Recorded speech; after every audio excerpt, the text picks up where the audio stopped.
സന്തോഷി, ഏതൊരു കാലത്തിനും ഒരു മൂലം ഉണ്ടാവും എന്ന് പറഞ്ഞതുപോലെ, മൂലമന്ത്രം ഉണ്ടാവും എന്ന് പറഞ്ഞതുപോലെ, പ്രണവം ഒരു മന്ത്രമാണ്. അതെ, ഒരു ശബ്ദമാണ് അല്ലേ? അതെ, സ്വരമാണ്. അതെ, അത് ഈ പ്രകൃതിയെ മുഴുവനും ചലിപ്പിക്കുന്നതാണ്. അതെ, ഐശ്വര്യത്തിലേക്ക് നയിക്കുന്നതാണ് ആ ശബ്ദം. അതെ. എന്ന് പറഞ്ഞ പോലെ സാക്ഷാൽ ഈ ശ്രീരാമചന്ദ്രന്റെ ശ്രീധർമ്മശാസ്ത്രം ഇത് തന്നെയാണ് പ്രണവവേദം. അതെ. ഈ പ്രണവവേദം അറിയുന്ന ഒരാൾ 100% സന്യാസിയായിരിക്കും. എന്ന് പറഞ്ഞാൽ പ്രണവവേദം അറിഞ്ഞാൽ സന്യാസി ആവാതെ പറ്റില്ല. അതെ, അതെ. പ്രണവവേദം അറിയുന്നതാണ് സന്യാസത്തിൻ്റെ ഏറ്റവും എളുപ്പമാർഗം. അതെ. ഈ പ്രണവവേദം എന്ന് പറയുന്നത് ത്രിഗണ സിദ്ധാന്തമാണ്, ത്രിമൂർത്തി സിദ്ധാന്തമാണ്, പഞ്ചഭൂത സിദ്ധാന്തമാണ്, പ്രകൃതിയാണ്. ത്രിദോഷങ്ങളെ ഇല്ലാണ്ടാക്കുന്നത്, ത്രികാലങ്ങളെ അറിയുന്നതാണ്. അപ്പോൾ അതറിയുന്ന ഏതൊരാളും സന്യാസിയാവും. ആകാതിരിക്കാൻ പറ്റൂല. അതറിയുന്ന ആൾ സന്യാസി ആവാതിരിക്കാനും പറ്റില്ല. ഭാരതത്തിലെ ഓരോ സൃഷ്ടിയുടെയും ഓരോ മനുഷ്യൻ്റെയും ധർമ്മം എന്ന് പറയുന്നത് ചതുർ ആശ്രമങ്ങളിലൂടെ കടന്നു പോകേണ്ടതാണെങ്കിൽ തീർച്ചയായിട്ടും അതിന് ഏക മാർഗം, ഇന്നിപ്പോൾ ഉള്ള ഏക മാർഗം പ്രണവവേദം മാത്രമാണ്. തീർച്ചയായിട്ടും അത് മൂലമന്ത്രമായി സ്വീകരിച്ചുകൊണ്ട്, അത് മൂലമായിട്ടുള്ള ആ അറിവായി സ്വത്തായി സങ്കല്പിച്ചുകൊണ്ട്, അറിഞ്ഞുകൊണ്ട് അതിനെ അറിയാൻ ശ്രമിക്കുകയും അതിനെ പ്രചരിപ്പിക്കാൻ ശ്രമിക്കുകയും വരും തലമുറയ്ക്ക് കൊടുക്കാൻ പറ്റുന്നതാണ് സന്യാസം. അതെ.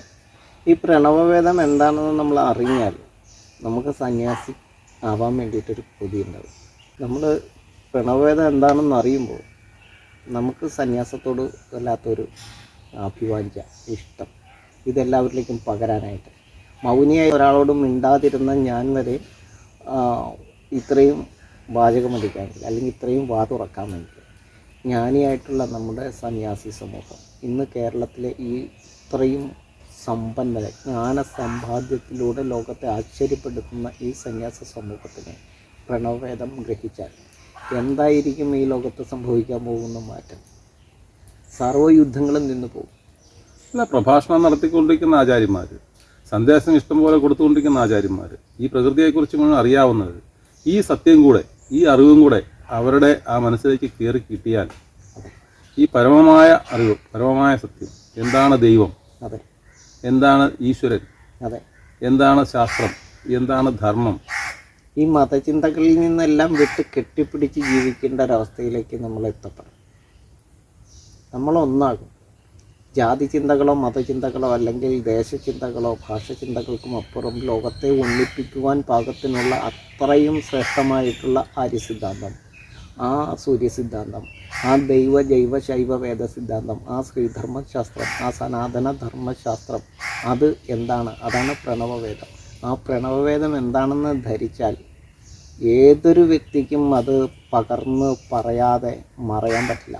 അത്രയും ശ്രേഷ്ഠമാണ്. ഉറങ്ങാൻ പോലും പറ്റില്ല, അത്രയും ബ്രഹ്മാണ്ഡമാണ് ഈ വേദം, ഈ പ്രണവവേദം. ആ വേദത്തെ അറിഞ്ഞാൽ സന്യാസി ആവാതെ രക്ഷയില്ല. ഇപ്പം നമ്മെ നയിച്ചുകൊണ്ടിരിക്കുന്ന മുഴുവൻ ആളുകളും, ശ്രേഷ്ഠാചാര്യന്മാരെല്ലാവരും ഈ പ്രണവവേദം എന്താണെന്ന് മനസ്സിലാക്കുകയും ഇതില്ലാതിരുന്ന ഒന്നല്ല, അല്ല, ഉണ്ടായിരുന്നതാണ്. അതെ, അതിനെ തിരിച്ചറിഞ്ഞാൽ മാത്രം മതി. അതെ. ശ്രീരാമ സിദ്ധാന്തം. അതെ. രാമന് ജയ് വിളിക്കുന്നുവെങ്കിൽ ആ സിദ്ധാന്തം അറിഞ്ഞുകൊണ്ട് വിളിക്കുമ്പോൾ, തീർച്ചയായിട്ടും, അല്ലെങ്കിൽ ശ്രീരാമചന്ദ്രക്ക് ജയ് എന്ന് വിളിക്കുമ്പോൾ അത് അറിഞ്ഞുകൊണ്ട് പ്രണവവേദം ശ്രീരാമ സിദ്ധാന്തം എന്താണെന്ന് അറിഞ്ഞുകൊണ്ട് വിളിക്കുന്ന ആളുകളായി മാറിയാൽ അതെ, ഇവിടുത്തെ നാസ്തികവാദത്തിൻ്റെ അവസാന മണി മുഴങ്ങാൻ അധിക സമയം വേണ്ടിവരില്ല. അത് തീർച്ചയായിട്ടും അങ്ങനെയാണ്. അത് അത്രയും ബ്രഹ്മാണ്ഡമാണ്. ലോകത്തിൻ്റെ സർവ്വ അറിവുകളെയും ചേർത്ത് വെച്ചിരിക്കുകയാണ് ഭാരതത്തിൽ. അത് പ്രണവവേദത്തിൽ അത്രയും ഭംഗിയായിട്ട്. അങ്ങനെ ഒരു സമൂഹം ഇവിടെ പ്രവർത്തിക്കാൻ തുടങ്ങുമ്പോൾ തന്നെ പ്രണവവേദയെ റീഓപ്പൺ ചെയ്ത ഒരു ആളെന്നുള്ള നിലയ്ക്ക്, ഒരാളെന്ന് ഞാൻ പറയുമ്പോൾ ഒരാളായിട്ടല്ല, അതിനപ്പുറത്തേക്ക് എന്തോ ആണ്. അങ്ങനെ ഒരു സന്ദർഭത്തിലേക്ക് ഇവിടെ പ്രണവവേദ സിദ്ധാന്തം പ്രചരിപ്പിക്കുന്ന ഒരു കാലം വരുമ്പോൾ, ആ സമയം വരുമ്പോൾ അങ്ങയുടെ മനസ്സിൽ എന്തായിരിക്കും?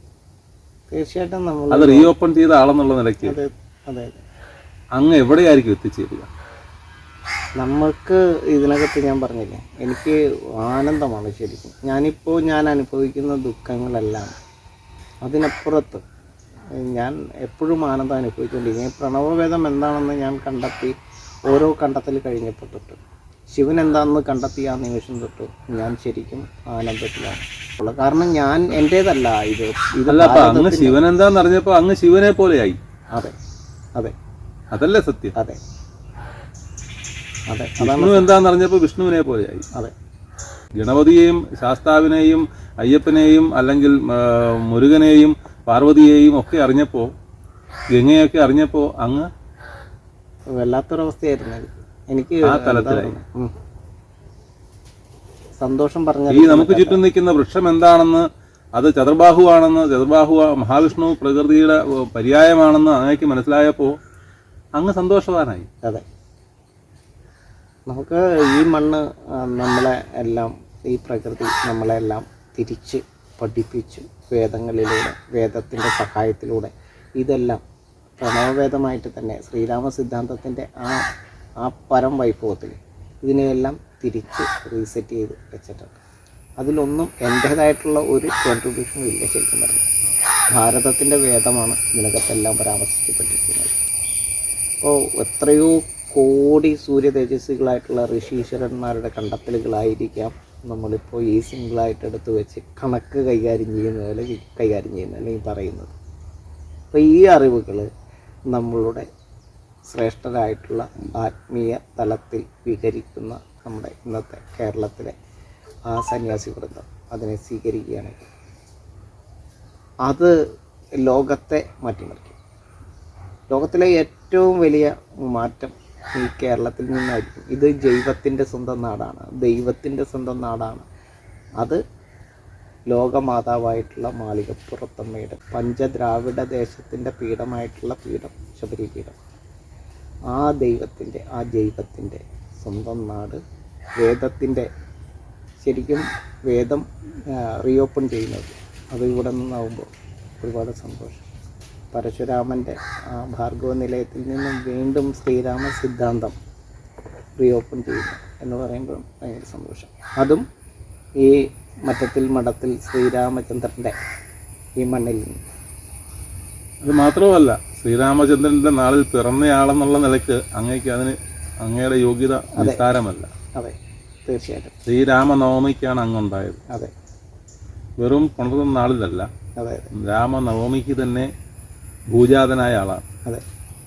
തീർച്ചയായിട്ടും അങ്ങയുടെ മുമ്പിൽ വന്ന് ഇങ്ങനെയുള്ള കാര്യങ്ങളെക്കുറിച്ച് അറിയാൻ വേണ്ടി ആഗ്രഹിക്കുമ്പോൾ സത്യത്തിൽ അത് വലിയ സന്തോഷമാണ്.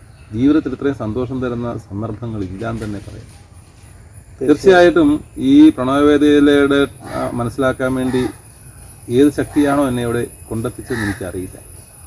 എന്തായാലും പ്രണവവേദം, ശ്രീരാമ സിദ്ധാന്തം, ശ്രീധർമ്മ സിദ്ധാന്തം എന്താണെന്ന് പഠിക്കാനും പഠിപ്പിക്കാനും നമ്മുടെ ഇവിടുത്തെ തലമുറയും ആചാര്യന്മാരും വൈദികരായിട്ട് വിശേഷിപ്പിക്കപ്പെടുന്നവർ, ദൈവജ്ഞരായിട്ട് വിശേഷിക്കപ്പെടുന്നവർ, തന്ത്രിമാർ, മേൽശാന്തിമാരെന്ന് വേണ്ട എല്ലാ തലങ്ങളിലും ഔന്നത്യങ്ങൾ പാലിച്ചുകൊണ്ടിരിക്കുന്ന നമ്മളെ നയിച്ചുകൊണ്ടിരിക്കുന്ന മുഴുവൻ ആളുകളും ഇത് കുറച്ചെങ്കിലും പ്രണവവേദത്തെക്കുറിച്ച് മനസ്സിലാക്കാനുള്ള ശേഷി വരുന്ന ആളുകൾ ഉണ്ടാവും എന്ന് ഞാൻ ആഗ്രഹിച്ചു പോവുക. എൻ്റെ ആഗ്രഹമാണ്. തീർച്ചയായിട്ടും ഞാനും ഇങ്ങനെ സ്വപ്നം കാണാറുണ്ട്. ജനം ജാതി മത ചിന്തകൾക്ക് അതീതമായിട്ട് ദൈവത്തെ കണ്ട സന്തോഷത്തിൽ ആനന്ദം നൃത്തം വയ്ക്കും. ദൈവം എന്താണെന്നാണ് നമുക്കറിയില്ല. ആ ദൈവം എന്താണെന്ന് അറിയുമ്പോൾ, ആ ഏകദൈവവും ബഹുദൈവവും എന്താണെന്ന് അറിയുമ്പോൾ ജനം ഒന്നായി, ആ അറിവിൽ നമ്മളൊന്നായി ചേർന്ന് ആനന്ദ നൃത്തം വയ്ക്കുന്ന ഒരു ലോകം. ആ രാമരാജ്യ സിദ്ധാന്തമാണ്. അത് ഒരു മതത്തിനും എതിരല്ല, എല്ലാ മതങ്ങളെയും ഒന്നാക്കുന്നതാണ്. അത്രയും വലിയ സിദ്ധാന്തമാണ് ഭാരതത്തിനുണ്ടായിരുന്നത്. അതാണ് ഭാരതത്തിനെ ലോകത്തിന് മുന്നിൽ ഉയർത്തിക്കാണിച്ചിരുന്ന ആ മേധാവിത്വ ശക്തിയുടെ രഹസ്യമായിട്ടുള്ള സിദ്ധാന്തം. ആ ആദ്യ വേദാന്ത വേദ്യവാക്യനായിട്ടുള്ള ശ്രീരാമൻ്റെ പാദങ്ങളിൽ നമസ്കരിച്ചുകൊണ്ട്, ഇവിടുത്തെ ശ്രീരാമചന്ദ്രനെയും നമസ്കരിച്ചുകൊണ്ട് നമുക്ക് ഈ എപ്പിസോഡ് വലിയ സന്തോഷം.